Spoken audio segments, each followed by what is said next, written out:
guys, it's Anna. Welcome back to my channel. Today I'm sharing with you as I register my son for Disney Disability Access Service Pass, also known as DAS Pass.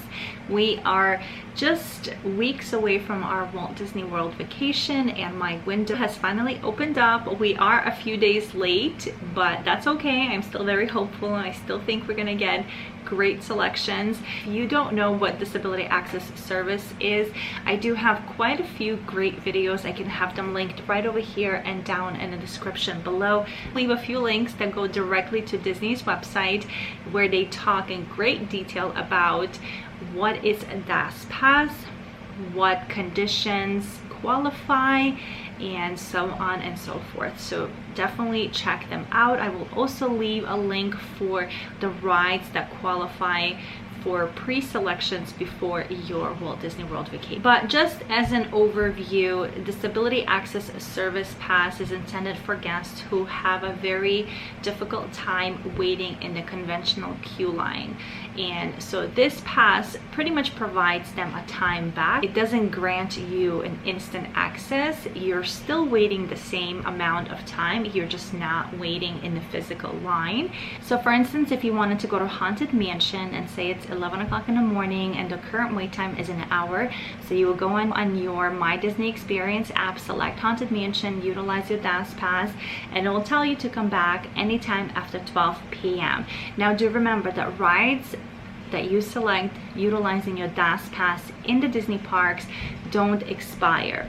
The rides that I'm selecting today in this video will expire in 1 hour, so definitely pick and choose wisely, because these rides that I am selecting today for my pre-park, pre-registration, pre-planning, these expire. So you have to plan very well.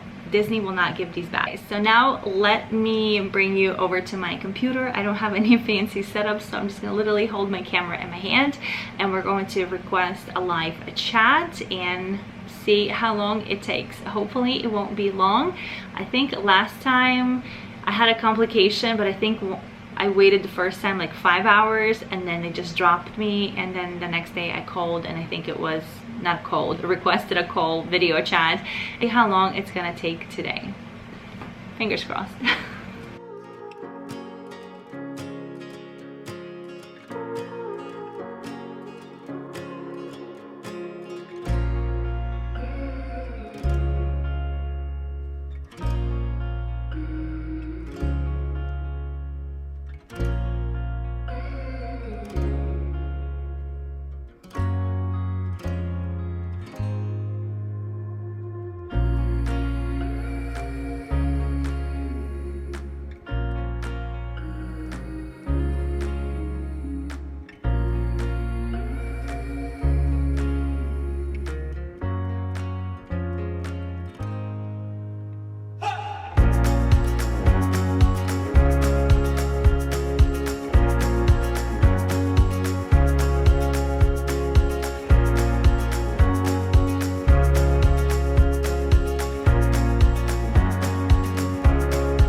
Okay, so all in all, this took a couple of minutes. I provided her with my son's name, my other son's name, everybody's name, and this is what popped up. Definitely stepped up their game because now they're providing so much more information.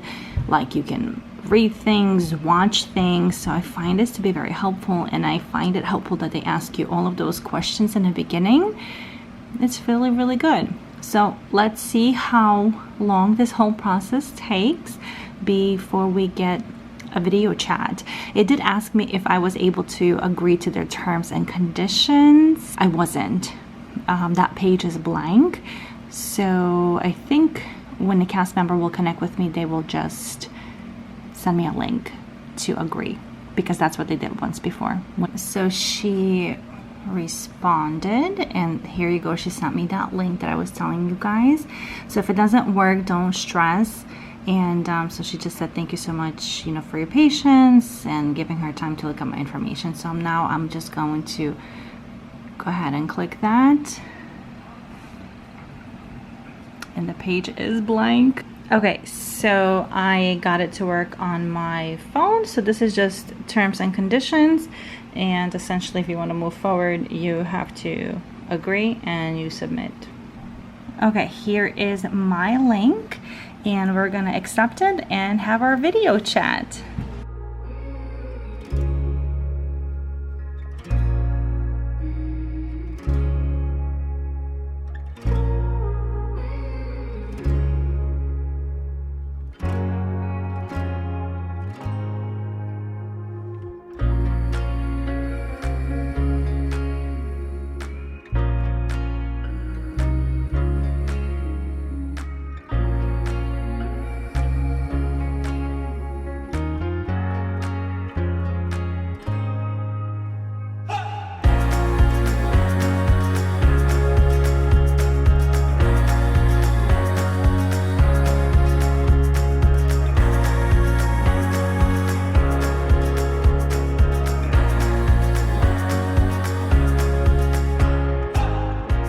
Sorry, the camera's a little bit crooked, but that was it. I think all in all, it took half an hour, and I learned something new today, that when they are not super busy, which is amazing for us, you do everything with one cast member. You do like the interview, the photo, and that same cast member allows you to select your selections for your rides.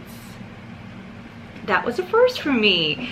That's super cool. So that was really quick. She was so nice, super helpful. Wasn't able to get everything how I wanted, which is absolutely fine. We're still very grateful for these selections that we were able to get. The times worked out pretty well, I would say, but it was just like, you know, there wasn't a lot of things available because I'm not doing this at my 30 days window, because we did go camping and we just got back yesterday. It's August 7th today. I lost a few days, but that's okay because he's still going to have his disability access service pass in Disney. We'll be able to reserve rides for him that way.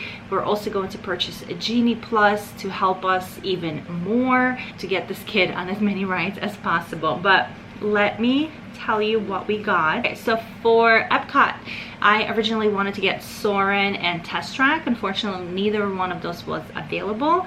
So we went with a Spaceship Earth and Seas with Nemo and Friends, which is fine because we still do these rides as well, and they're at the perfect time and they're air conditioned, so we're gonna be just fine. For Animal Kingdom Day, we got the two rides that we wanted, just a little bit later, but it's also fine. So we got safaris, Kilimanjaro safaris, and we got Navi River Journey. We're just gonna have to plan it a little bit better for Animal Kingdom Day, so that way, you know, we're not running from one side of the park to the other side of the park, but that's okay. For our Magic Kingdom Day, we got pretty much what we wanted, Big Thunder, and we got Haunted Mansion, which was great. I also wanted to see if we could, you know, do Peter Pan instead of one of these, but Peter Pan wasn't available until like 4 p.m. So I was like, you know what, let me just take these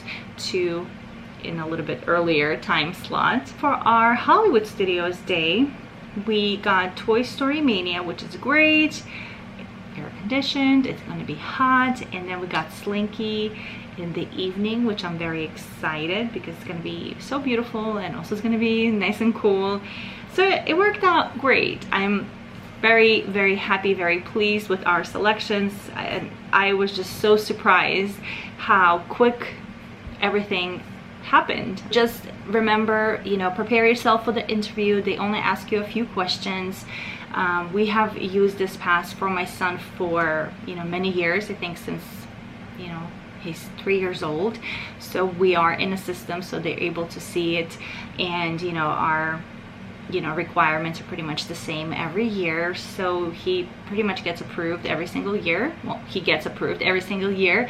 Then she asked, you know, who's going, so it's my other son and myself, so they include us in the party. So just a reminder that these particular passes that you pre-register for, they're only good for 1 hour and then they disappear. So when you make these selections, definitely think about your day as a whole. If you're not planning on rope dropping the park, or if you're not planning on being there in the afternoon, or if you're not planning on being there in the evening, then don't waste your time or your pass getting a pass for a ride when you're not going to be there. So really think about it, because these passes are only good for 1 hour, and literally 5 minutes, probably not even after it's up, it's gone. Like, it just disappears, it vanishes, and they will not give it back to you. But the passes that you make in the park for the disability access service, those don't expire. So you could essentially